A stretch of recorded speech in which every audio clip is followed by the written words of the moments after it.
Asha Mehta had been working at Crescent Coffee for nearly 18 months when Nathaniel Winters first walked through the door. The cafe occupied a corner location in one of the city's most expensive neighborhoods, the kind of place where a single espresso cost more than some people earned in an hour. The clientele consisted primarily of professionals who worked in the financial district nearby. Lawyers, consultants, executives who treated the cafe as an extension of their offices. Asha had learned to navigate their expectations with practiced efficiency, remembering orders, anticipating requests, and maintaining the delicate balance between attentiveness and invisibility that service work required. Nathaniel became a regular within a few weeks. He arrived most mornings around 9:30, ordered a double espresso with a glass of sparkling water, and sat near the window with his laptop. He was polite, in the way wealthy people often are when interacting with service staff, courteous but distant, acknowledging her presence without truly seeing her. Asha noticed him the way she noticed all regular customers, filing away his preferences and his habits without much thought beyond what the job required.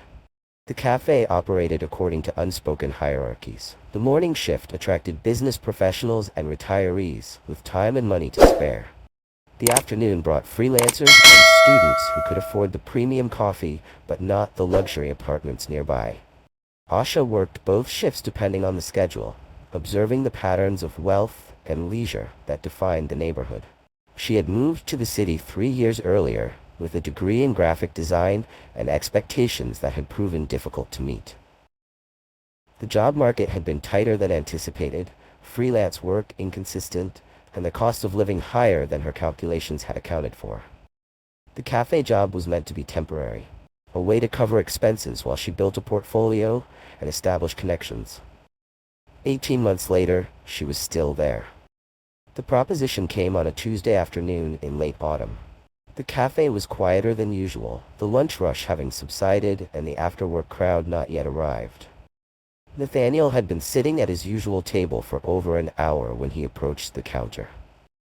Asha was restocking supplies, arranging pastries in the display case with the kind of precision the cafe's owner insisted upon. She looked up when Nathaniel cleared his throat. He asked if she had a moment to talk. The request was unusual enough that Asha hesitated, uncertain whether this was a complaint or something else.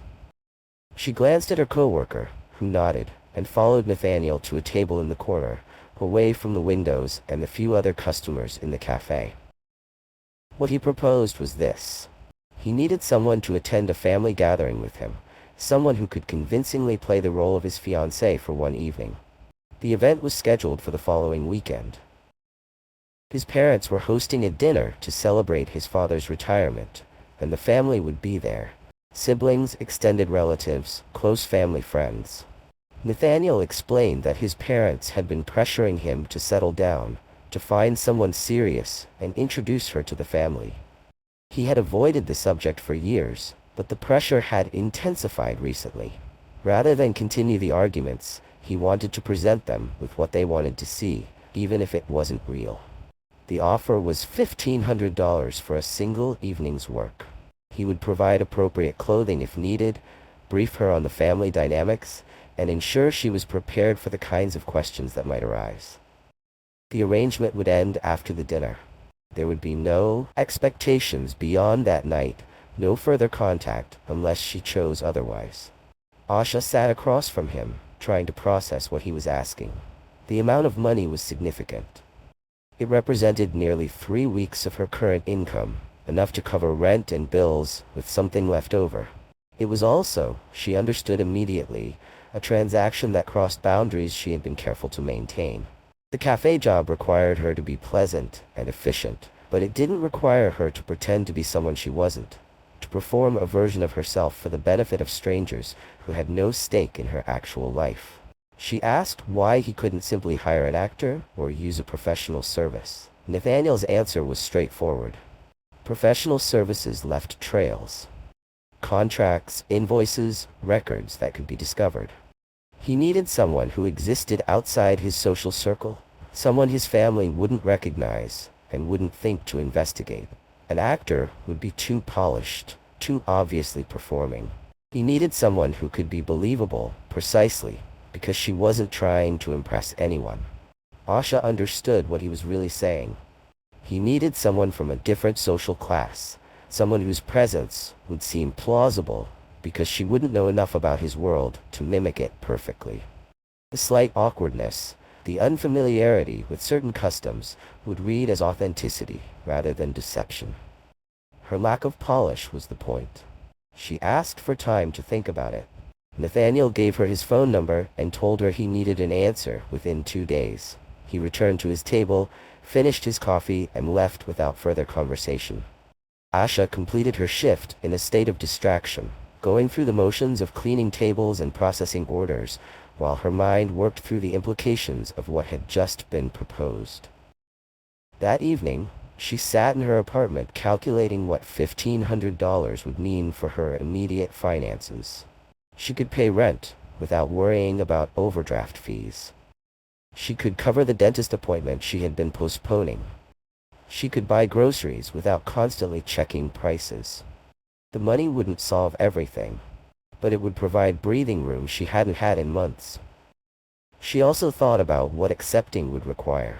She would need to lie to strangers, to perform affection for someone she barely knew, to participate in a deception that served Nathaniel's interests while exposing her to risks she couldn't fully assess. If the family discovered the truth, she would be the one humiliated, not him. His reputation might suffer, but hers would be defined by it. The woman who pretended to be engaged for money. Asha spent the next day researching Nathaniel's family. The information was readily available. His father, Richard Winters, had built a commercial real estate empire over 3 decades. The company was privately held but substantial, with properties across multiple states. Nathaniel was the youngest of 3 children. His older brother worked in the family business. His sister had married into another wealthy family and lived abroad. The family was prominent in local philanthropic circles, their names appearing on donor lists from museums, hospitals, and universities. She also looked into what kind of backgrounds the family typically associated with. The patterns were clear. Nathaniel's brother had married someone from a similar social class, someone whose family had comparable wealth and status. His sister's husband came from old money, the kind of family that appeared in society pages and maintained memberships at exclusive clubs. Asha understood that her presence at the dinner would be jarring, precisely because she didn't fit this pattern.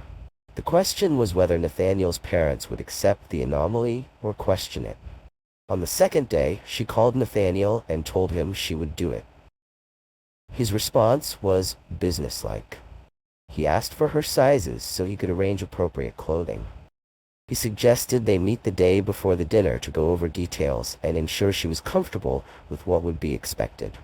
He confirmed the payment would be made in cash immediately after the event. Asha agreed to the terms and ended the call. She had made the decision, but the weight of it settled over her in the hours that followed. She had crossed a line, accepting an arrangement that felt fundamentally different from the compromises she had made before. This wasn't about customer service or meeting someone else's expectations within the bounds of a job. This was about pretending to be something she wasn't, for money. And she wasn't entirely sure what that made her. Nathaniel arranged to meet Asha at a restaurant in a neighborhood neither of them frequented. The choice seemed deliberate, a neutral location where they were unlikely to encounter anyone from his social circle or hers. Asha arrived early and waited at the bar, nursing a glass of water and observing the clientele. The restaurant was upscale but not ostentatious, the kind of place where business dinners happened and where discretion was valued. Nathaniel arrived exactly on time. He greeted her with the same polite distance he maintained at the cafe, and they were shown to a table in the back corner. Once seated, he produced a folder containing what he described as background information.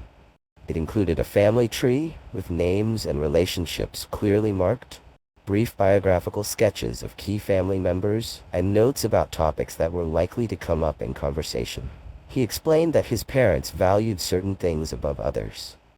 Education mattered, but the right kind of education. Degrees from institutions they recognized, fields of study they considered respectable. His mother cared about presentation, about whether someone carried themselves appropriately in social situations. His father cared about ambition, about whether someone had clear goals and a plan for achieving them.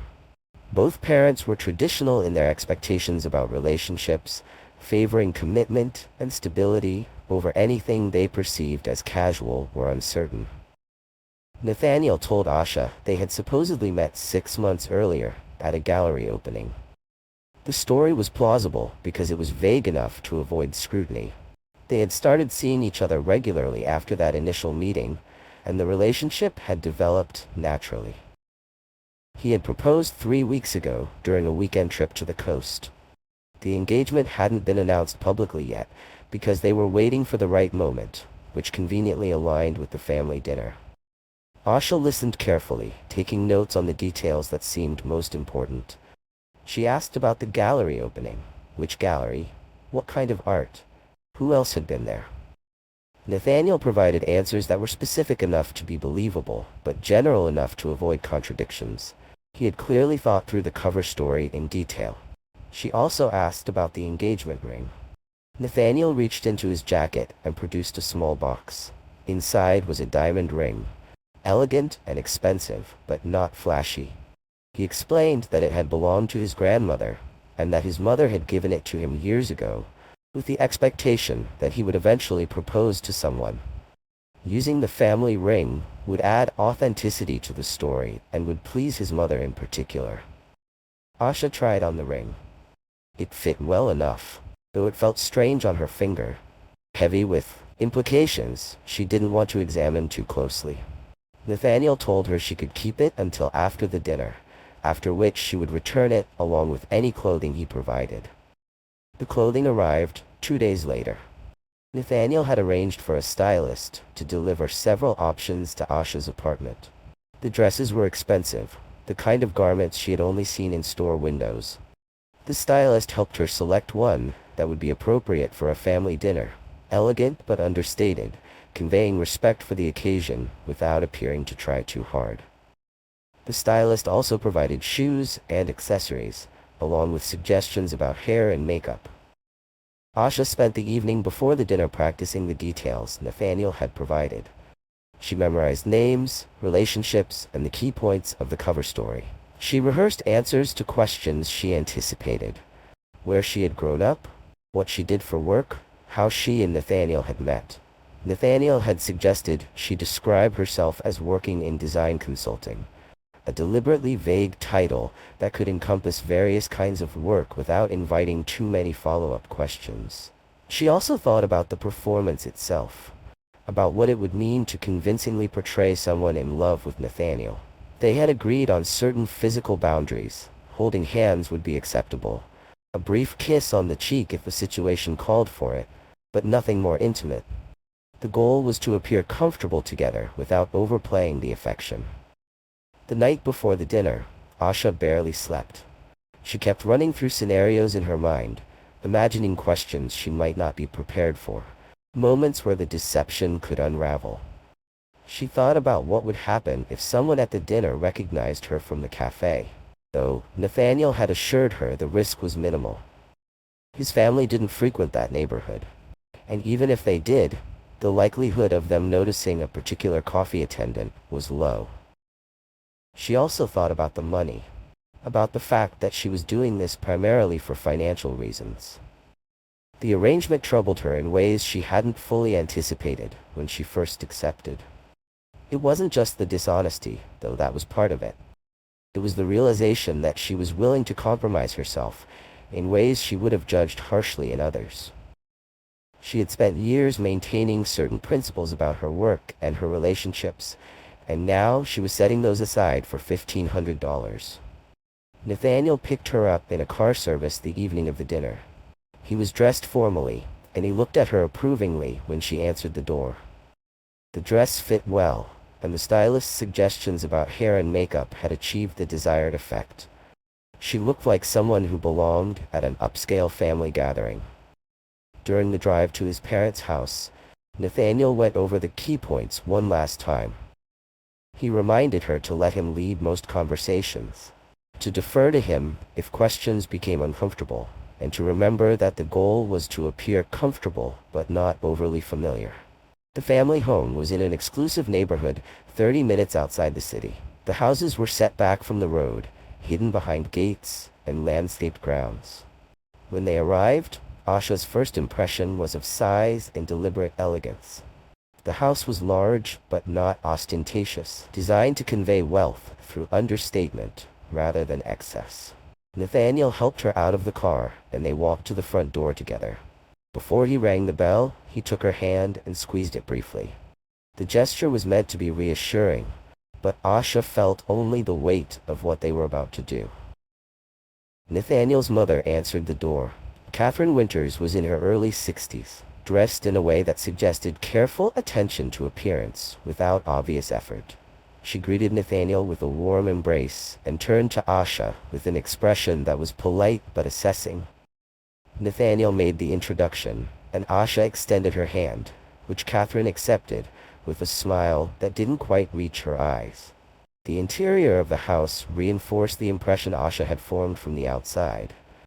Everything was tasteful, expensive, and arranged to project a specific image of success and refinement. They were led into a sitting room where the rest of the family had gathered. Nathaniel's father stood near the fireplace, a tall man with graying hair and the kind of bearing that suggested he was accustomed to being in charge. Nathaniel's brother, Marcus, was there with his wife, along with several other relatives whose names Asha struggled to keep straight. The introductions proceeded in a sequence that felt choreographed. Each family member greeted Nathaniel and then turned their attention to Asha, assessing her with varying degrees of subtlety. Nathaniel's father shook her hand firmly and asked what she did for work. Asha delivered the prepared answer about design consulting, and Richard Winters nodded, as though the response confirmed something he had already suspected. Dinner was served in a formal dining room. The table was set with china and crystal, and the meal proceeded through multiple courses. Asha found herself seated between Nathaniel and his sister-in-law, a position that required her to participate in conversations on both sides while maintaining the broader fiction of the engagement. Catherine Winters asked how they had met. Asha recounted the gallery opening story, adding small details that Nathaniel had suggested: the specific artist whose work had been featured, the conversation they had struck up near one of the paintings, the coffee they'd gotten afterward. Catherine listened with an expression that suggested she was evaluating not just the story, but the way Asha told it. The questions continued throughout the meal. Where had Asha grown up? What had her parents done for work? Where had she gone to school? The inquiries were framed as polite interest, but Asha understood they were also a form of vetting. The family was trying to determine whether she fit their expectations, whether her background was compatible with the standards they maintained. Asha answered carefully, staying as close to the truth as possible, while omitting details that might reveal the gaps between her actual life and the one she was pretending to inhabit. She mentioned her degree but not the fact that she was currently working as a barista. She talked about her interest in design, without specifying that her freelance work had been sporadic and poorly paid. The omissions felt like lies, even when the words themselves were technically accurate. Nathaniel's sister, Victoria, asked about wedding plans. Asha deferred to Nathaniel, who explained that they were still in the early stages of planning and wanted to take their time. Victoria seemed satisfied with this answer, though she mentioned that her own wedding had taken 18 months to organize, and suggested that Asha shouldn't underestimate the complexity involved. The conversation shifted to other topics: business, politics, family news.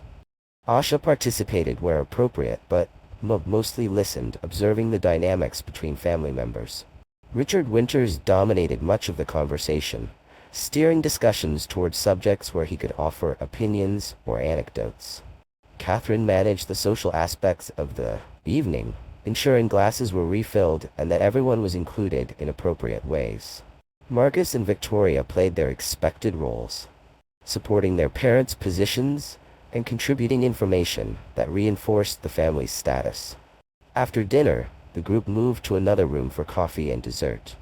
Nathaniel's mother took the opportunity to speak with Asha more privately, sitting beside her on a sofa and asking questions that felt more personal than those posed during dinner. She wanted to know what Asha saw in Nathaniel, what had convinced her that he was the right person. The question was posed gently, but Asha understood it was a test. She talked about Nathaniel's intelligence, his thoughtfulness, the way he listened when she spoke. She mentioned qualities that were plausible and that aligned with the version of Nathaniel his mother would want to believe in. Catherine seemed pleased with the responses, though Asha couldn't tell whether she genuinely believed them or was simply satisfied that Asha knew how to provide appropriate answers. As the evening progressed, Asha began to feel the strain of maintaining the performance. Every gesture, every word, every expression required conscious thought. She had to monitor not just what she said, but how she said it, ensuring that her tone, her body language, and her interactions with Nathaniel all conveyed the right impression. The effort was exhausting in ways she hadn't anticipated. By the time they left, Asha felt drained. The drive back to the city was quiet. Nathaniel seemed satisfied with how the evening had gone, mentioning that his mother had seemed genuinely pleased, and that his father had made approving comments about Asha's composure. Asha nodded but said little, processing what had just happened. When they arrived at her apartment, Nathaniel handed her an envelope containing the agreed-upon payment. Asha accepted it without counting the bills, thanked him, and returned the ring. He reminded her that they should avoid contact for a few weeks, to maintain the fiction that the engagement was real. If his family asked about her, he would provide vague updates, but nothing that would invite scrutiny. Asha went inside and sat on her couch, still wearing the borrowed dress. She felt a mix of relief that the evening was over and unease about what she had done. The money was in her hand, tangible proof that the transaction had been completed. But the cost of earning it felt heavier than she had expected. Asha spent the following week trying to return to her normal routine. She worked her shifts at the cafe, paid her overdue bills, and scheduled the dentist appointment she had been postponing. The $1,500 provided the breathing room she had needed, and for a few days, that seemed like enough justification for what she had done. But the relief was accompanied by a persistent unease. She found herself replaying moments from the dinner, analyzing the questions she had answered and the lies she had told. She thought about Catherine Winter's careful assessment, about the way the family had examined her as though she were a commodity being evaluated for purchase. She had passed their inspection, but the knowledge that she had done so through deception left her feeling compromised. Nathaniel stopped coming to the cafe.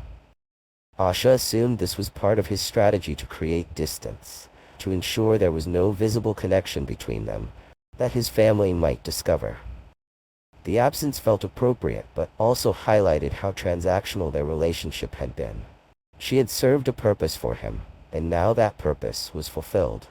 3 weeks after the dinner, Asha received a text message from an unknown number. The message was brief. "We need to talk. Can we meet?" It was signed with Nathaniel's name. Asha agreed to meet him at the same restaurant where they had discussed the arrangement initially. When she arrived, Nathaniel was already there, and his expression suggested something had gone wrong. They sat down, and he explained the situation. His mother had become suspicious. Not immediately, but gradually, as she thought more about the evening and the details Asha had provided. Catherine had made inquiries, subtle questions posed to people who might know about the gallery opening where Nathaniel and Asha had supposedly met. The story hadn't held up under scrutiny. No one recalled seeing Nathaniel at that particular event. And when Catherine mentioned the artist's name to people in her social circle, the timeline didn't align with what Asha had described. Nathaniel's mother hadn't confronted him directly yet, but he knew it was coming. She had scheduled a lunch with him for later that week, and he suspected she would raise her concerns then. The problem was that if she pushed hard enough, if she started investigating more thoroughly, the entire deception could unravel. And if that happened, it wouldn't just embarrass him. It could damage his relationship with his family in ways that would have lasting consequences. Nathaniel asked if Asha would be willing to help him again. Not for another dinner, but to shore up the story, to provide additional details that would address his mother's concerns. He would pay her again, though he didn't specify how much. The request was framed as a favor, but Asha understood it was more than that. If the deception was exposed, she would be implicated as well. Catherine Winters would know that Asha had been paid to lie, and that information could spread in ways that would affect Asha's reputation and prospects. Asha didn't answer immediately. She asked what specifically Nathaniel wanted her to do. He suggested they stage another encounter. Something his mother might witness or hear about, something that would make the relationship seem more real. Perhaps they could be seen together at a public event, or Asha could send him a message that his mother might accidentally see. The goal was to create evidence that supported the original story. Asha felt the weight of the situation settling over her. She had thought the arrangement was finished, that she could take the money and move on. But now, she was being pulled back in, asked to deepen the deception rather than walk away from it. The risks were higher now, because Catherine Winters was actively suspicious. If they were caught, the consequences would be worse than if Asha had simply declined to participate in the first place. She told Nathaniel she needed time to think. He pressed her, emphasizing the urgency of the situation. His lunch with his mother was in 4 days. If he showed up without a plausible explanation, if he couldn't provide something that would satisfy her concerns, the entire situation would collapse. Asha understood what he wasn't saying directly. That he expected her to help him, because she was already complicit, because walking away now would leave both of them exposed. That night, Asha called a friend she trusted, someone who worked in a completely different field, and who wouldn't have any connection to Nathaniel's world. She explained the situation in general terms, omitting names and specific details, but conveying the essential dilemma. The friend's response was direct. You need to walk away. Whatever you've gotten yourself into, it's only going to get worse if you go deeper. The advice was sound, but Asha wasn't sure she could follow it. She thought about what would happen if she refused to help Nathaniel. He would likely be angry, possibly vindictive. He might find ways to make things difficult for her, though she wasn't sure what form that would take. More immediately, if the deception was exposed and Catherine Winters learned that Asha had been paid to pretend to be engaged to her son, that information could follow Asha in ways that would be difficult to escape. She also thought about the money she had already accepted. Taking payment for the first dinner had seemed straightforward, a single transaction, completed and done. But if she helped Nathaniel again, she would be establishing a pattern, accepting money for ongoing deception rather than a one-time performance. The line between a questionable decision and something more troubling felt thinner than it had before. Asha spent 2 days weighing her options before responding to Nathaniel's request. She agreed to meet him one more time, but she set conditions. She wanted double what he had paid her for the first dinner. She also wanted assurance that this would be the final time, that whatever they did would resolve his mother's concerns and allow both of them to walk away. Nathaniel agreed to her terms. The plan Nathaniel proposed was relatively simple. He would arrange for his mother to see them together in a context that seemed natural and unforced. There was a charity gala scheduled for the following week, an event his family attended every year. Nathaniel would bring Asha as his guest, and they would interact in ways that would reassure his mother that the relationship was genuine. The setting would be public enough that Catherine couldn't interrogate Asha directly, but intimate enough that she could observe their interactions. Asha agreed, though the idea of attending a charity gala filled her with apprehension. The dinner at the Winters family home had been challenging, but it had been contained, a single evening in a private setting with a limited number of people. A gala would be different. There would be hundreds of attendees, many of whom would belong to the same social circles as Nathaniel's family. The risk of being recognized, of encountering someone who knew she didn't belong in that world, felt significantly higher.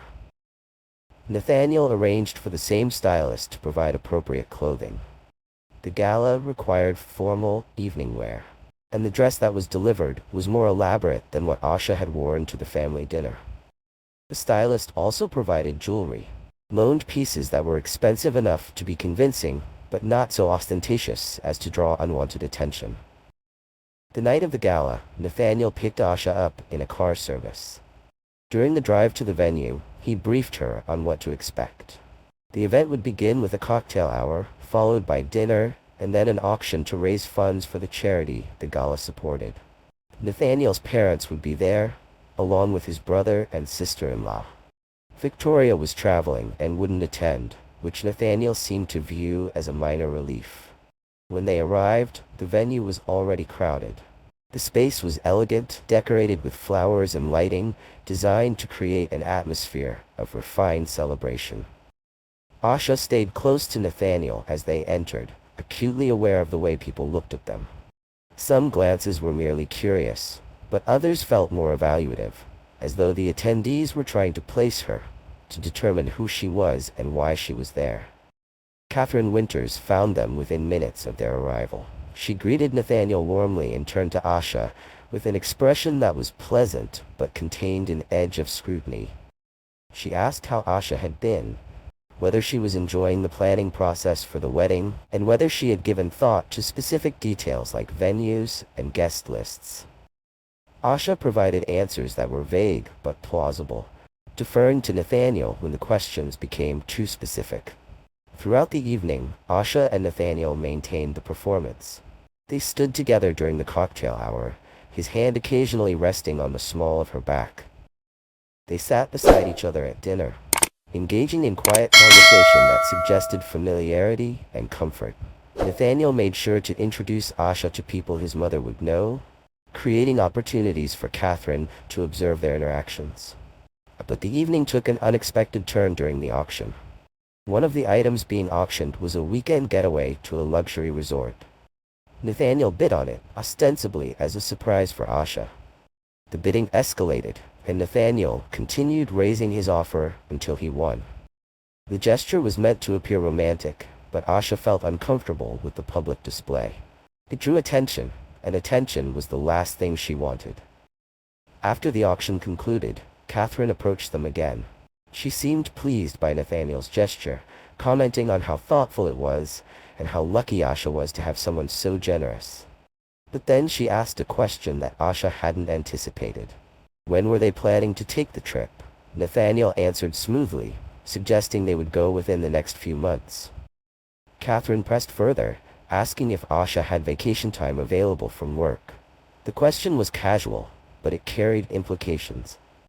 If Asha couldn't take time off, or if her answer revealed inconsistencies about her employment, it could raise new suspicions. Asha said she would need to check her schedule, but that she was sure it could be arranged. Catherine seemed satisfied, though Asha noticed the way her eyes lingered, as though she were still trying to determine whether something about the situation didn't quite fit. The rest of the evening proceeded without incident. By the time they left, Nathaniel seemed confident that the performance had achieved its purpose.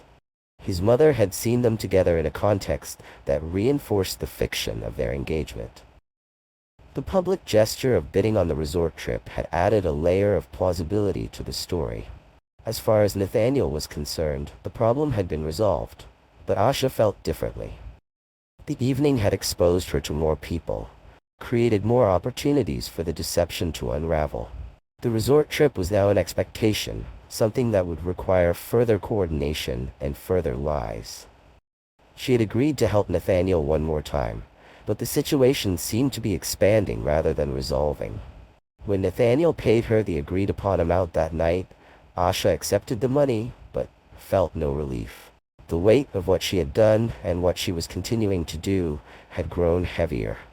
She had crossed lines she hadn't intended to cross, and she wasn't sure how to extricate herself without facing consequences she couldn't afford. The following week, Catherine Winters called Nathaniel and mentioned that she had been thinking about the engagement. She said she wanted to host a small party to celebrate, to introduce Asha more formally to their extended family and close friends. It would be an intimate gathering, just 20 or 30 people, but it would serve as an official announcement of the engagement. Nathaniel relayed this information to Asha in a text message. He framed it as good news, evidence that his mother's suspicions had been allayed. But Asha understood what it really meant. The deception was escalating. Each new event, each new interaction, created additional commitments and additional risks. She was being pulled deeper into a situation she had never intended to sustain. She didn't respond to Nathaniel's message immediately. Instead, she sat in her apartment, staring at her phone, trying to decide what to do. The money she had earned had solved immediate problems, but it had created new ones that felt increasingly difficult to manage.